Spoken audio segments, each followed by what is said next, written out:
Hey guys, I've decided to rush for this video because I won't rate the towers here since they're tutorial towers, and also I want to preemptively make the animations for Steel Spire Horizon cleanup, but hey, just watch my video.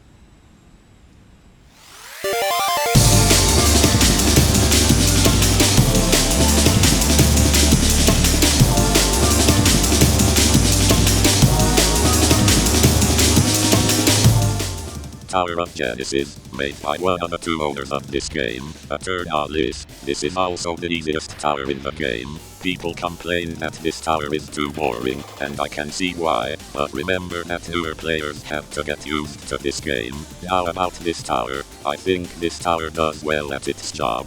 This tower focuses on making newer players transition from those Korean slap tower games into a more modern and Ito-esque tower, and it does it pretty well. The purism is simple, the way client objects are used is simple. This tower is meant to be simple after all. I have no problems with this tower. Anyways, next tower.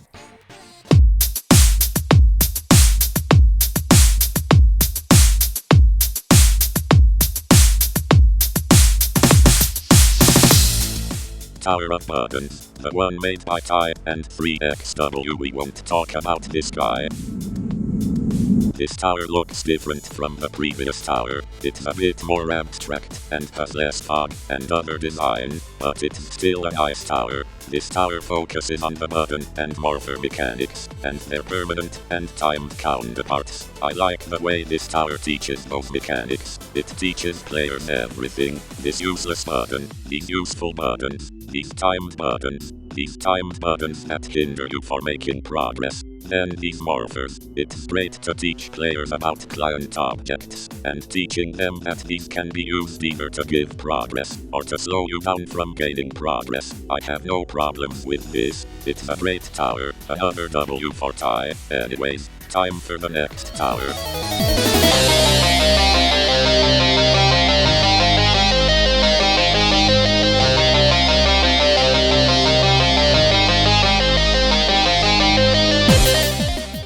Tower of Motion Evolution, made by the other owner, Gammator. This tower focuses more on moving objects, like these moving platforms, and these spinners, and also these X-pushers I guess, but that's not the topic for now. This tower is different from the other towers mainly because everything moves. Another thing is that this tower has punishing outside sections, and I think it's good that this tower has punishment. We can't expect new players for every tower in this game to be easy. Remember that later towers in this game have punishment, each with their own way of punishing players. That's why I think Motion Evolution is also great for teaching newer players nerve control. Again, I don't have problems with this tower. It's great for teaching players about moving parts and punishing gameplay, and I like it. Next tower.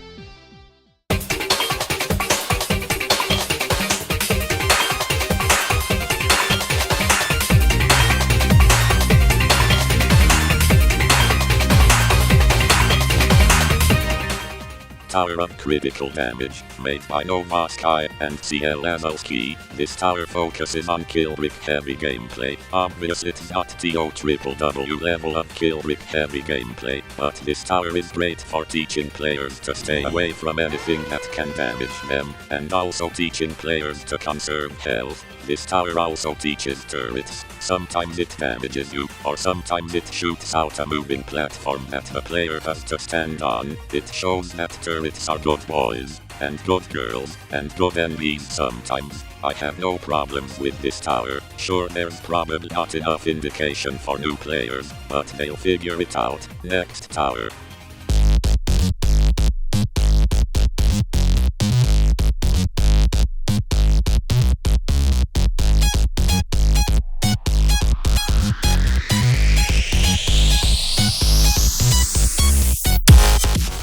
Tower of Boost Mayhem, made by RisenArtemis. This tower focuses on boost pads and boosters. Green pads are jump boosters, while orange pads are jump boost removers. Yellow pads are speed boosters, while red pads are speed boost removers. Remember in Tower of Buttons that not all buttons are good, therefore it also applies to these boosts. Sometimes this jump boost just takes away your ability to jump, or these so-called speed boosts that actually slow you down. These red and orange pads now look useful for newer players. I like how they make sure that the boost removers are still useful in their own way. Now for the boost zones. The circle one means jump boost, and the diamond one means speed boost. Once you leave the zone, then the boost is taken away from you, and just like before, these mechanics can also be used against the player. I like the way on how this tower teaches this mechanic. I have no problems with this tower. Next tower.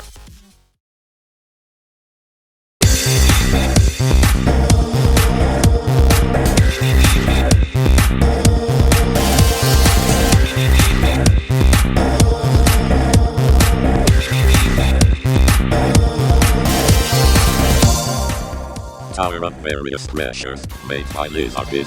This tower focuses on pushing platforms and falling platforms. This is probably one of the towers here that don't teach new players well. It's pretty loop-faily, which I call bad punishing. Refer to this graph.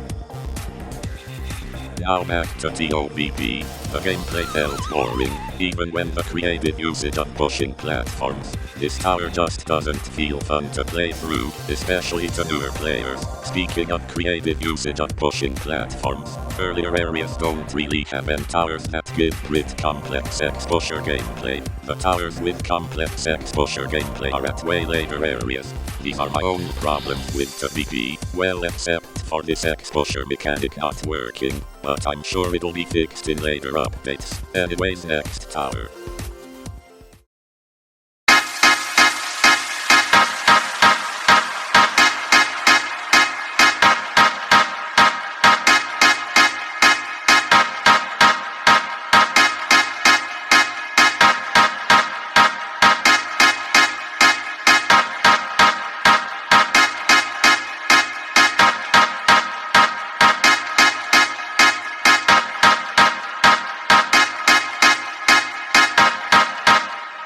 Holy shit, what is this design change?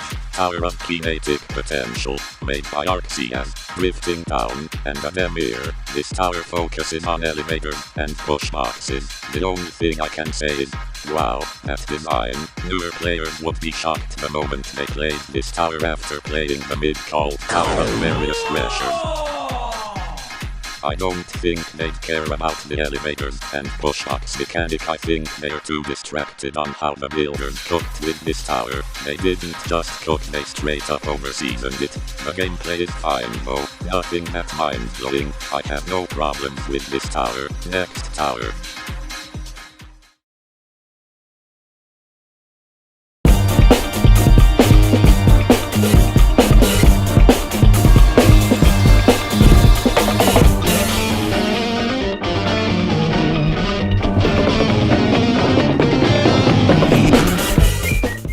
Tower of No Strings Attached, originally meant to be made by Blockerman 666 and Demos, but they passed it to Zanychrome. Speaking of Zanychrome, I copied his Gammator without permission. I hope he'll be fine with it. Anyways, this tower focuses on balloons, ziplines, and vines.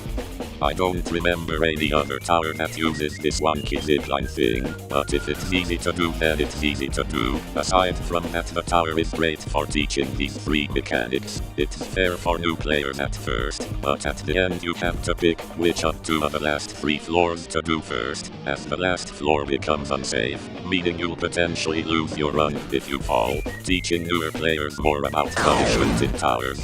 I don't have anything else to say about this tower. In fact, I don't have that much things to say about this tower. It just looks cool, and it's a pretty neat tutorial tower. Anyways, next tower.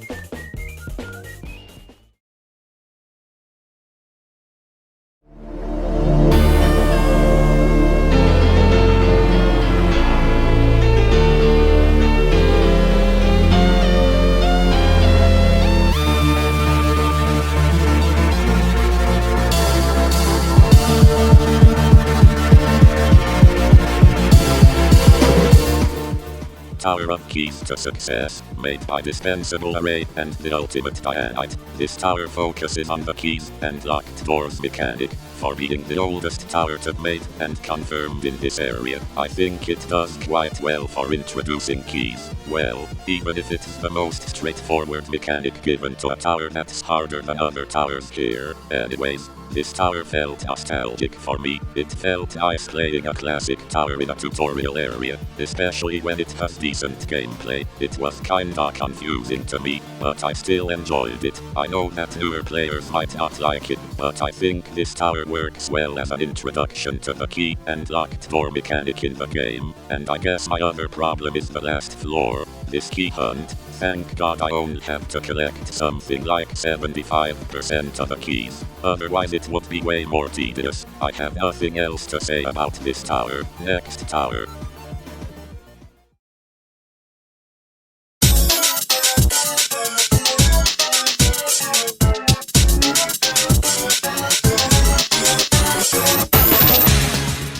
Tower of Dancing All Night, made by Macro21. This tower focuses on recapping every previous mechanics, and also beat blocks. The way that beat blocks are used in this tower makes me think that Flaming Long's slandering beat blocks in his tower is right. Then we get to floor 6. None of the outside sections are netted, so if you fall off then you have to go back to floor 1. I think the first 2 outside sections are nice. They make the new players adapt to the lobby to not fall. And then we get to the last outside section. I call this one garbage. I hate it. That's it. Look at this bullshit. Also make sure you know that this one is actually spinning beat blocks. Now after floor 6 you get branded with a safety net. Yay. 3 floors later you are forced to do a punishing outside section with no safety nets, guaranteed soft lock, and uncomfortable beat block gameplay. Yay. Despite that I really hated this tower, I have to admit this tower teaches newer players on how to control their nerves on a punishing section with bad gameplay. Nerve control practice is good, regardless of how ass the gameplay is. Anyways, next tower.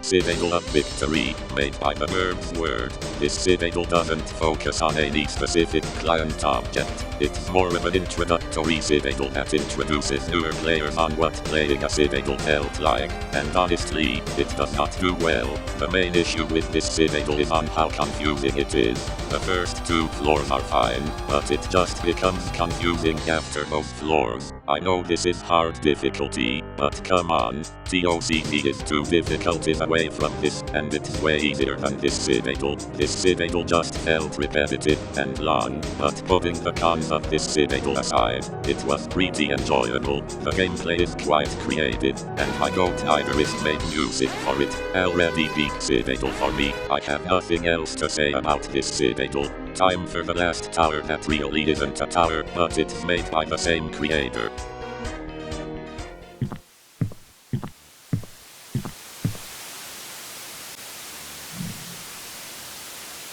Tower not found, also made by TheBirbsWord. I just beat it. Okay, I wonder what happens after this.